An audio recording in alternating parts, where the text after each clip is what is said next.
நம்ம ட்ரெண்டிங் சமையல் சேனலில் எல்லாருமே ஆச்சரியப்படுற அளவுக்கு நம்ம ஒரு சூப்பரான பொரி தோசை தாங்க செய்ய போகிறோம். என்னடா பொரியில் ஒரு தோசையா அப்படின்னு கேள்விப்பட்டதே இல்லைன்னு எல்லாருக்கும் ஆச்சரியப்படுறீங்களா? ஆமாங்க ஃப்ரெண்ட்ஸ், எல்லாருமே பார்த்திங்கன்னா விரும்பி சாப்பிட்ற ஒரு தோசைங்க. முதல்ல யாரெல்லாம் என்னுடைய சேனலை சப்ஸ்கிரைப் பண்ணி ப்ளீஸ் சப்ஸ்கிரைப் பண்ணுங்கள். கூட இருக்கிற பெல் ஐக்கனை கிளிக் பண்ண மறந்துடாதீங்க. அப்போ தான் நான் போடுற வீடியோஸ் உங்களுக்கு உடனுக்குடனே வரும். வாங்க இந்த சூப்பரான பொரி தோசை எப்படி செய்யுதுன்னு சொல்லிட்டு பார்க்கலாம்.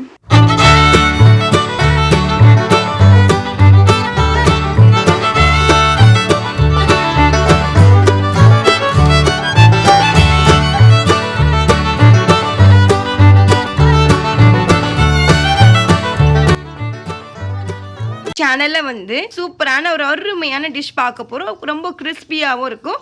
ஆயுத பூஜைக்கு பொரி வச்சுருப்பாங்க. ஸோ அதை நம்புத்து போயிருக்கோம், காற்று ஆறி போய். ஸோ சாப்பிடவும் நல்லா இருக்காதுங்க. யோசிப்பீங்க என்ன பண்ணுறதுன்னு சொல்லிட்டு.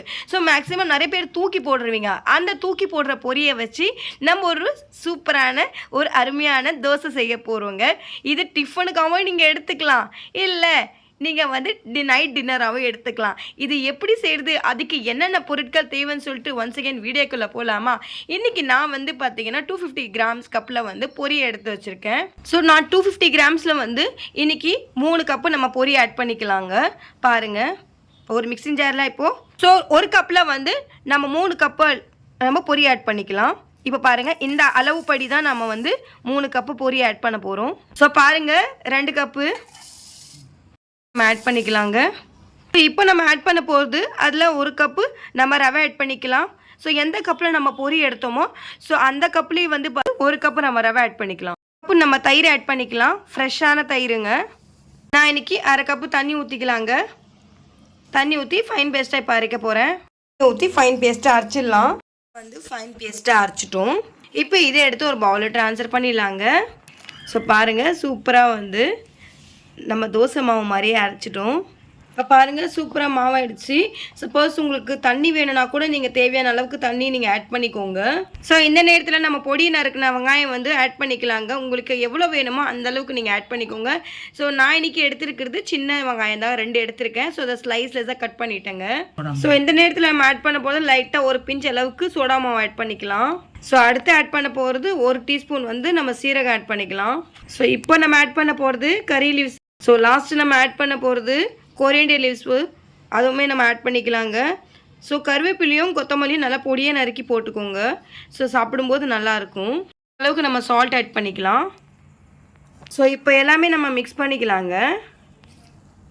ஸோ இப்போ நல்லா மிக்ஸ் பண்ணிட்டோம். பார்க்க கொஞ்சம் கட்டியாக இருக்குது.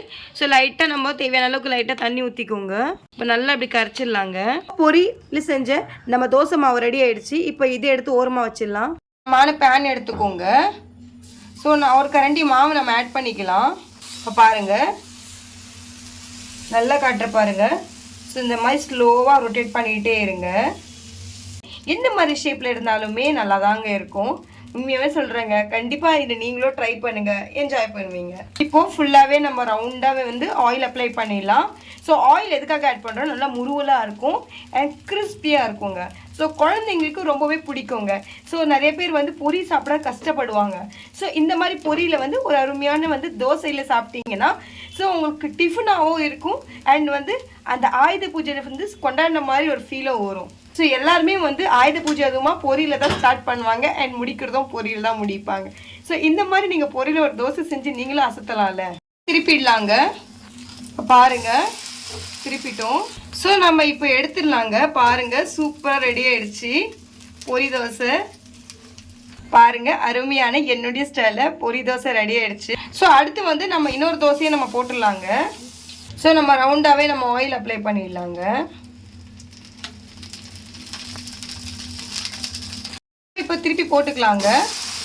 பாருங்கள், எவ்வளோ முருவலாக இருக்குது அண்ட் கிறிஸ்பியாக இருக்குது. ஸோ இதே மாதிரி நம்மக்கிட்ட இருக்கிற மாவை எல்லாமே போட்டு எடுத்து நம்ம சர்வ் பண்ணிடலாம். இது பார்த்தீங்கன்னா ஒரு தட்டில் நம்ம சர்வ் பண்ணிக்கலாங்க. பாருங்கள், சூப்பரான ஒரு முருவலான தோசை. ஸோ பொரியில் செஞ்ச தோசைன்னு யாருமே நம்ப மாட்டாங்க. இதுக்கு சூப்பராக பார்த்தீங்கன்னா ஒரு அருமையான சட்னிங்க. பார்க்கும் போதே எப்படி இருக்குது, பட் சாப்பிடும் போது எப்படி இருக்கும் கொஞ்சம் யோசிச்சு பாருங்கள். இதை நீங்கள் வந்து நைட் டின்னராகவும் எடுத்துக்கலாம், மார்னிங் நீங்கள் டிஃபனாகவும் எடுத்துக்கலாம். கண்டிப்பாக இந்த ரெசிபியை நீங்கள் சேவ் பண்ணி வச்சுக்கோங்க. அண்ட் சேவ் பண்ணி வச்சுட்டு நீங்களும் செஞ்சு பார்த்துட்டு உங்களோட ஃபீட்பேக்கை என்னுடைய கமெண்ட் செக்ஷனில் சொல்ல மறந்துடாதீங்க. ஸோ பாருங்கள் எவ்வளோ சூப்பராக இருக்குதுன்னு. நீங்கள் புரியல இப்படி ஒரு தோசையா அப்படின்னு சொல்லிட்டு கண்டிப்பாக செஞ்சு பார்த்துட்டு உங்களோட ஃபீட்பேக்கை என்னுடைய கமெண்ட் செக்ஷனில் சொல்ல மறந்துடாதீங்க. முன்னாடியே நான் பிச்சு காட்டுறேன் பாருங்கள் எவ்வளோ சூப்பராக இருக்குன்னு.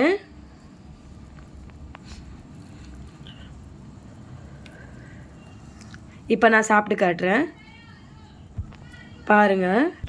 உண்மையாகவேங்க சொல்ல வார்த்தை இல்லை, அவ்வளோ அருமையாக இருக்குது அண்ட் அவ்வளோ ருசியாக இருக்குங்க. சாப்பிட்டுட்டே இருக்கணும்னு தோணுது. கண்டிப்பாக இந்த ரெசிபியை ட்ரை பண்ணிவிட்டு உங்களுடைய ஃபீட்பேக் என்னுடைய கமெண்ட் செக்ஷனில் சொல்ல மறந்துடாதீங்க. சப்போஸ் என்னுடைய வீடியோவை பிடிச்சிருந்தா ஒரு லைக் பண்ணுங்கள், ஷேர் பண்ணுங்கள், சப்ஸ்கிரைப் பண்ணுங்கள். மறக்காமல் என்னோட ட்ரெண்டிங் சமையலுக்கு பெல் ஐக்கனை கிளிக் பண்ண மறந்துடாதீங்க.